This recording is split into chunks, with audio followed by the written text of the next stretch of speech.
کوئی آ رہا ہے؟ راجیش نے سرگوشی کی۔ وہ عمارت کے زینے کی آڑ میں کھڑا تھا اور اس کے کان دروازے کی اندرونی جانب کسی کے قدموں کی چاپ پر لگے ہوئے تھے۔ اس کی آواز واکی ٹاکی پر قریبی جھاڑیوں تک پہنچی، جہاں سے فوراً ہی جواب دیا گیا۔ ٹھیک ہے، سب تیار ہیں، ہم تیار ہیں۔ آس پاس سے دھیمی آوازیں ابھری اور معدوم ہو گئیں۔ پھر خاموشی چھا گئی، جس میں کسی کے قدموں کی آہٹ مزید بلند محسوس ہونے لگی تھی۔ یک دروازہ کھلا اور شہزاد کا مسکراتا ہوا چہرہ نمودار ہوا۔ اس نے دروازے کے سامنے ایک سادہ لباس والا پولیس مین دیکھا تو اس کے ہونٹوں پر طنزیہ مسکراہٹ پیدا ہو گئی۔ فرمائیے، ٹائیگر نے خوش اخلاقی سے دریافت کیا۔ تمہارا ہی نام شہزاد احمد ہے؟ ہاں، والدین کو جلدی میں یہی نام سوجا تھا۔ ویسے مجھے ذاتی طور پر یہ نام زیادہ پسند نہیں۔ باہر صاحب تمہیں بلا رہے ہیں، پولیس مین اکھڑ لہجے میں بولا۔ نیچے چلو اور مجھ سے زیادہ باتیں مت کرو۔ کیوں، کیا تمہارا اعلیٰ سماعت کچھ خراب ہے؟ ٹائیگر نے چونک کر کہا۔ وہ اسے باتوں میں لگانا چاہتا تھا، کیونکہ اس دوران میں اس کی غیر معمولی حسیات تیزی سے ماحول میں کچھ محسوس کرنے میں مصروف ہو گئی تھی۔ یہی وہ لمحہ تھا جب اس نے فضا میں نفرت اور خون کی بو محسوس کی تھی، اور تب وہ سمجھ گیا تھا کہ یہ جو کوئی بھی ہے اسے قتل کرنے کا ارادہ لے کر آیا ہے۔ راجیش سیڑھیاں اترنے لگا۔ اس نے پلٹ کر شہزاد کی طرف دیکھا اور دوبارہ زینے اترتا چلا گیا۔ اس کے عقب میں ٹائیگر بھی زینے سے اترا تھا، اور اترتے وقت اس نے اتنی تیزی دکھائی تھی کہ راجیش کو احساس تک نہ ہو سکا کہ وہ کب اس کی پشت پر آ پہنچا ہے۔ اس کے قدموں سے خفیف سی آہٹ بھی پیدا نہیں ہوئی تھی۔ گھر کے بیرونی احاطے میں قدم رکھنے سے پہلے ہی ٹائیگر کی چھٹی حس اسے بتا چکی تھی کہ دشمن اس کے چاروں طرف موجود ہیں۔ اس کے حساس ترین کان تیز تیز سانسیں سن رہے تھے۔ وہ راجیش کے شانہ بشانہ چلنے لگا تاکہ اگر کوئی فائر کرنا چاہے تو راجیش کی جان خطرے میں دیکھ کر اس ارادے سے باز رہے۔ اندھیرے میں چلنے والی گولیاں ہمیشہ ہی اس کے لیے الجھن کا باعث ثابت ہوتی تھی۔ احاطے میں چند قدم چلنے کے بعد اس نے عقب سے ہاتھ بڑھا کر راجیش کو دونوں ہاتھوں سے پکڑ لیا۔ اس کا رخ اپنے گھر کی طرف تھا اور راجیش اس کی گرفت میں رہائی کے لیے مچلنے لگا تھا، لیکن یہ کوئی عام سی جکڑ بندی نہیں تھی۔ وہ جیسے جیسے خود کو چھڑانے کے لیے زور لگا رہا تھا، اس کی تکلیف بڑھتی ہی جا رہی تھی۔ حلق سے تیز آواز نہ نکلے، ٹائیگر سانپ کی طرح پھنکارا، ورنہ تمہاری ہڈیوں کا سرما بن جائے گا۔ ایسا سرما جو صرف چشمے مرگ ہی میں استعمال ہو سکتا ہے، سمجھ گئے؟ راجیش کی حرکات میں پہلے جیسی تیزی نہ رہی۔ ٹائیگر کی خوفناک آواز اسے اپنی روح کی گہرائیوں تک میں گونجتی محسوس ہوئی تھی، اور وہ بڑے دل گردے والا آدمی ہونے کے باوجود سر سے پاؤں تک کپکپاہٹوں میں مبتلا ہو گیا تھا۔ شاباش، اور اب کھل جاؤ، بتاؤ یہاں کس چکر میں آئے تھے؟ یہ خط دینے آیا تھا، راجیش نے جواب دیا۔ اس نے بڑی حاضر دماغی اور پھرتی کا مظاہرہ کیا تھا۔ یہی وجہ تھی کہ وہ نہ صرف جیب میں ہاتھ ڈالنے میں بلکہ اس میں سے ریوالور نکالنے میں بھی کامیاب ہو گیا، لیکن ٹائیگر کی گرفت اس کے جسم پر اب بھی موجود تھی۔ دونوں کے درمیان اتنا فاصلہ نہیں تھا کہ وہ ریوالور سے ٹائیگر کو نشانہ بنانے میں کامیاب ہو جاتا۔ اوہ، خط تو بہت اچھا ہے۔ ایسا آہنی اور بارودی خط مجھے پہلے کسی نے نہیں بھیجا، ٹائیگر نے دھیمی لیکن شگفتہ آواز میں کہا، اور اس کی کلائی تھام لی۔ اس کی انگلیوں کی گرفت بڑی تو راجیش کی حلق سے ایک گٹی گٹی سی چیخ نکل گئی، جسے فضا میں منتشر ہونے سے قبل ہی روک دیا گیا تھا۔ اگلے ہی ساتھ ریوالور ٹائیگر کے ہاتھ میں تھا، اور اس کے دوسرے ہاتھ کی ہتھیلی راجیش کی کھوپڑی پر کسی کلہاڑے کی طرح پڑی تھی۔ وہ اس کے ہاتھوں میں بے جان ہو کر جول گیا۔ تاریکی میں دیکھنے کی عادی آنکھوں نے غالباً یہ منظر دیکھ لیا تھا۔ ٹائیگر نے راجیش کو گرفت سے آزاد کیا تو اس سے قبل کہ وہ زمین پر گرتا، ٹائیگر نے جست لگائی تھی اور اڑتا ہوا ایک سنگی مجسمے کی اوٹ میں چلا گیا تھا جو احاطے میں ایک طرف نصب تھا۔ اسی لمحے ان گنت ریوالور گونج اٹھے تھے، اور اندھیرے میں چاروں طرف یوں روشن لکیریں نمودار ہوئی تھیں جیسے ہوا کے تیز جھونکے شرارے بن کر اڑنے لگے ہوں۔ وہ اب بھی محفوظ نہیں تھا۔ یہ اس کی خوش قسمتی ہی تھی کہ اس مجسمے کی اوٹ میں کوئی موجود نہیں تھا، ورنہ وہ اتنی آسانی سے اتنی گولیوں سے محفوظ نہیں رہ سکتا تھا۔ اس کے دونوں طرف جھاڑیاں تھیں جن میں مسلح دشمن پوشیدہ تھے۔ ٹائیگر کی آنکھیں بھی اب اندھیرے میں دیکھنے کی عادی ہو چکی تھیں۔ وہ دائیں بائیں دیکھنے لگا۔ اچانک اس کی نگاہ بائیں طرف کی جھاڑیوں پر مرکوز ہو گئی۔ اس نے وہاں کچھ حرکت محسوس کی اور 4 پیر دیکھے۔ اس سے قبل کہ وہ پاؤں حرکت کرتے، شہزاد نے ایک اور لمبی چھلانگ لگا کر ان پیروں کے مالکان کو دبوچ لیا۔ اس نے اس کھیل کو طول دینا مناسب نہیں سمجھا، اور دونوں کے سر اتنی زور سے آپس میں ٹکرائے کہ وہ کوئی احتجاج کیے بغیر ہی زمین چاٹنے لگے۔ 3 انصاف پسند زمین بوس ہو چکے تھے، مگر خطرہ اب بھی تھا، اور اس کا ثبوت وہ 2 گولیاں تھیں جو شہزاد کے قریب گرے ہوئے انصاف پسندوں سے محض 2 انچ دور زمین میں پیوست ہوئی تھی۔ پھر اچانک ہی خاموشی چھا گئی۔ شہزاد نے اپنی سماعت پر زور دیا تو اس کے حساس کانوں نے کسی کی دھڑکنیں سنی۔ یہ اس کی اپنی دھڑکن بھی ہو سکتی تھی، تاہم اسے یقین تھا کہ اب صرف ایک ہی شخص زندہ بچا ہے جو کونے والی جھاڑیوں میں پوشیدہ ہے۔ وہ لیٹ کر کسی سانپ کی طرح رینگنے لگا۔ اسے ہر قیمت پر جھاڑیوں کے عقب میں جانا تھا۔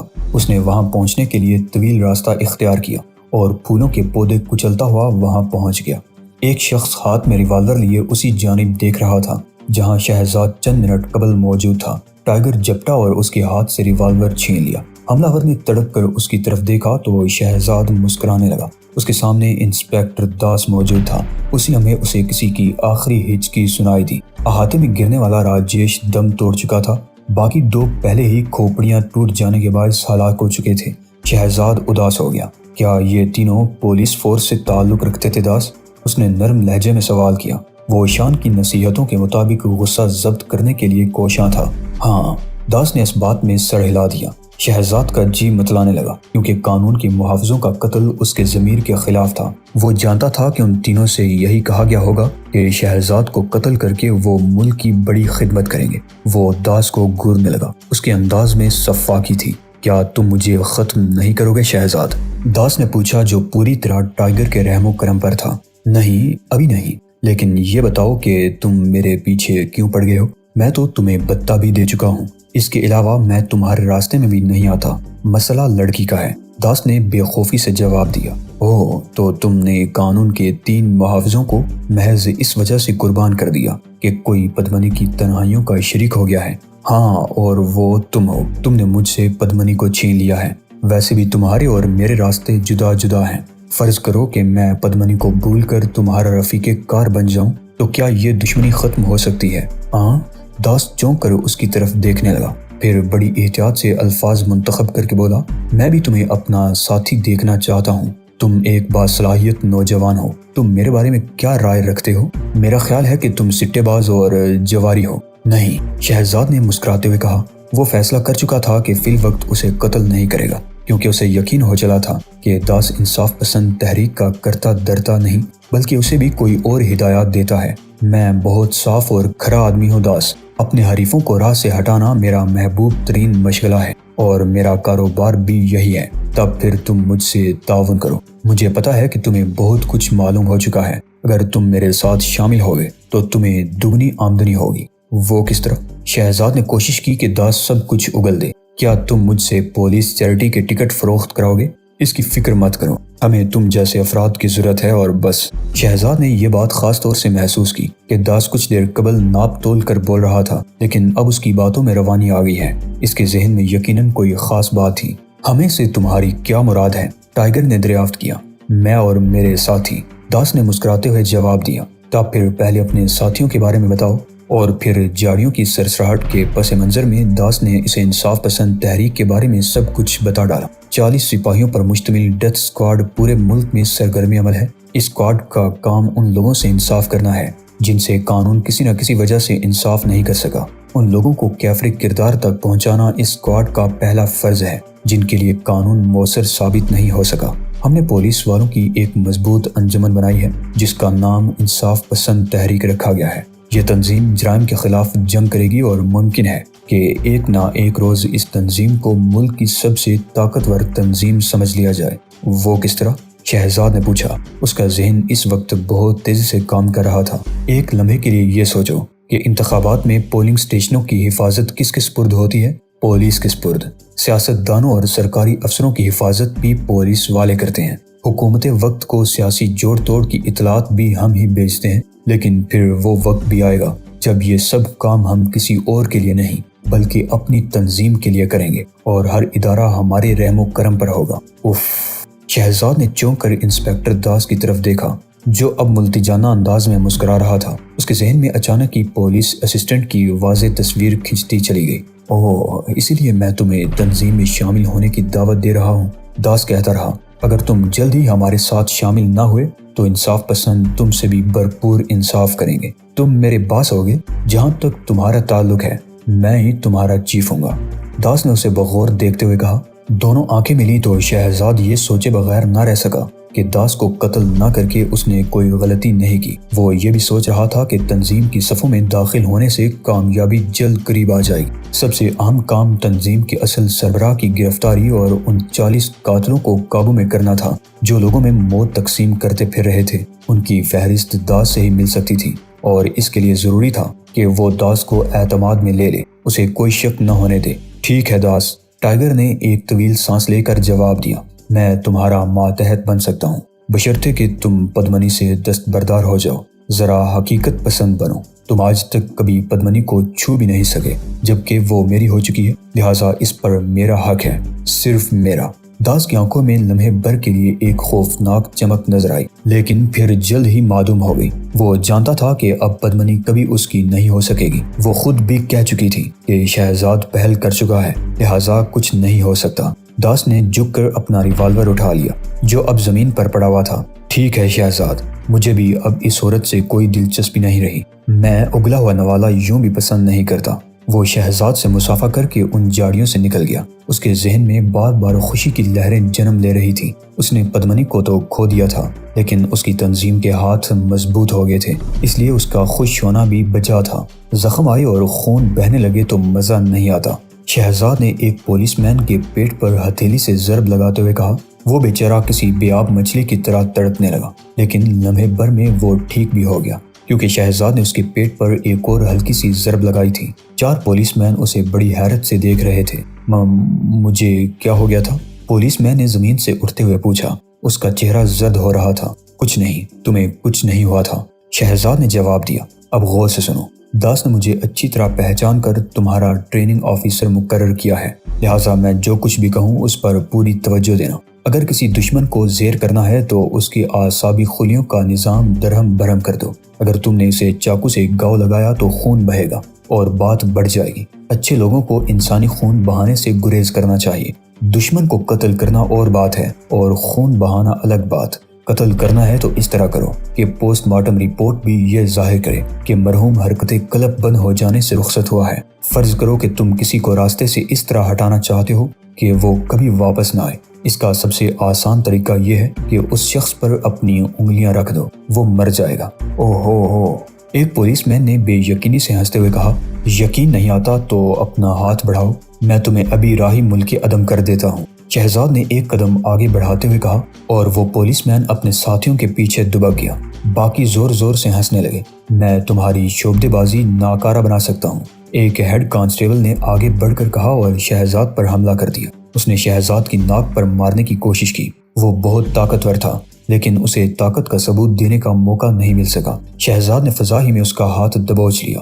ہیڈ کانسٹیبل ایک لمحے تک جد و جہد کرتا رہا، پھر اس کی حرکات تھمنے لگیں۔ شہزاد کی 2 انگلیاں اس کی نبض پر دباؤ ڈالنے لگیں تو اس کی حالت غیر ہو گئی۔ سب سے پہلے بچھی ہوئی مٹھی کھل گئی، پھر ہاتھ کسی بے جان لوتھڑے کی طرح جولنے لگا اور اس کے بعد وہ گھٹنوں کے بل گر کر چلانے لگا۔ بس کرو، بس کرو، میں مان گیا، تم مستعد ہو۔ شہزاد نے مسکراتے ہوئے اس کی کلائی چھوڑ دی۔ اس روز وہ بہت دیر تک انہیں تربیت دیتا رہا۔ اس نے عملی تربیت دینے کے بجائے انہیں یہ بتایا کہ دفاع کس طرح کیا جاتا ہے، حریف کی طاقت کا استعمال خود اس کے خلاف کس طرح ممکن ہے اور محض معلومات حاصل کرنے کے لیے طاقتور ترین اعصاب کے مالک شخص کو چوہا کس طرح بنایا جاتا ہے۔ اس لیے یہ انتہائی اکتا دینے والا کام تھا کیونکہ اس کی مبادیات وہ برسوں پہلے سیکھ چکا تھا۔ اوشان نے اسے ان تمام حربوں کا مالک بنا دیا۔ تربیتی پروگرام کا پہلا روز دوپہر کے وقت ختم ہوا۔ یہ کام صحرائی کھنڈرات کے قریب ہو رہا تھا، اسی مقام پر جہاں ایک پولیس انسپکٹر نے داس کو مشین گن استعمال کرنے کی تربیت دیتے ہوئے دیکھا تھا۔ وہیں داس اور پدمنی بھی موجود تھے۔ بس کرو شہزاد، لنچ کا وقت ہو گیا ہے، پدمنی نے ایک کھنڈر سے شہزاد کو پکارا اور وہ چاروں انصاف پسندوں کو چھٹی دے کر اس کی طرف بڑھ گیا۔ آپ نے طلب فرمایا ہے مادام؟ شہزاد کے لہجے میں شوخی تھی۔ پدمنی اس وقت مہین ساڑی اور منی بلاؤز پہنے ہوئے تھی اور اس لباس میں وہ راجہ اندر کے اکھاڑے کی کوئی پری ہی لگ رہی تھی۔ ہاں، میں نے آواز دی تھی، وہ اسے نیم و آنکھوں سے دیکھ کر پیار سے بولی، اور میں جب بھی پکاروں تمہیں سب کام چھوڑ کر آ جانا چاہیے۔ میں نے تو تمہیں کئی بار پکارا مگر تم کبھی نہیں آئی۔ شہزاد کا لہجہ کسی فلم کے اداس ہیرو جیسا ہو گیا۔ میں تمہاری ہوں، صرف تمہاری۔ پدمنی کا لہجہ جذبات سے بھرپور تھا۔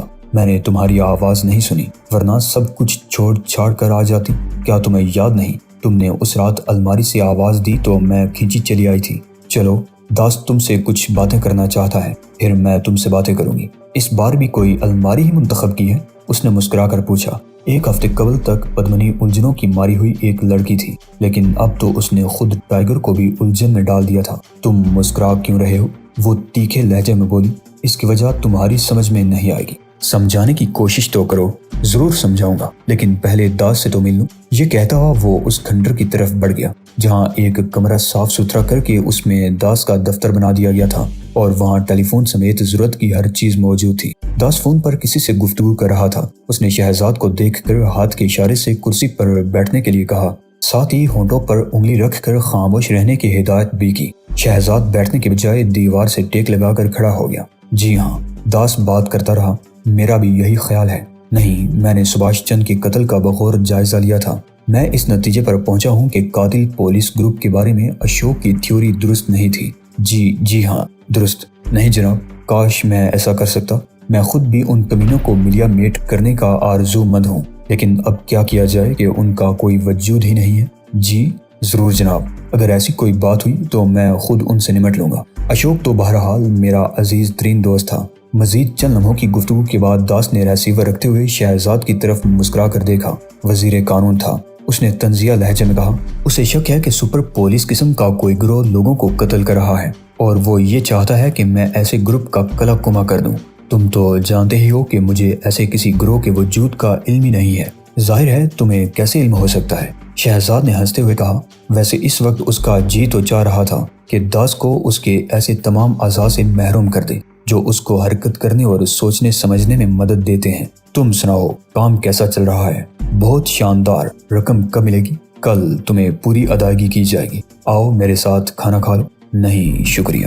ڈائٹنگ کر رہے ہو شاید؟ نہیں، البتہ روزے ضرور رکھتا ہوں۔ مسلمان ہونا، اپنی توانائی محفوظ رکھو، تمہیں اس کی جلد ہی ضرورت محسوس ہوگی۔ داس نے اسے مشورہ دیا۔ اسی لمحے پدمنی بھی اندر آ گئی۔ میں کھانا کھانے جا رہا ہوں، ساتھ چلو گی؟ اس نے پدمنی سے پوچھا۔ میں یہیں کھا لوں گی، پدمنی نے شہزاد کی طرف دیکھتے ہوئے کہا، اور داس منہ ہی منہ میں کچھ بولتا ہوا کمرے سے چلا گیا۔ اس کے جاتے ہی پدمنی نے دروازہ بند کر دیا۔ وہ چھوٹے چھوٹے قدم اٹھاتی ہوئی اس کی طرف بڑھی تو شہزاد کو ایسا محسوس ہوا جیسے وہ ٹائیگر نہیں بلکہ ایسی لڑکی ہے جس کی ناموس خطرے میں ہو۔ وہ دیوار سے ٹیک لگا کر کھڑا ہو گیا اور پدمنی اس کی طرف بڑھتی رہی۔ ڈاکٹر بہرام کو شہزاد کی طرف سے ایک ایک لمحے کی رپورٹ مل رہی تھی اور اسے کم سے کم اتنا اطمینان ضرور تھا کہ شہزاد نے جال بچھا دیا ہے۔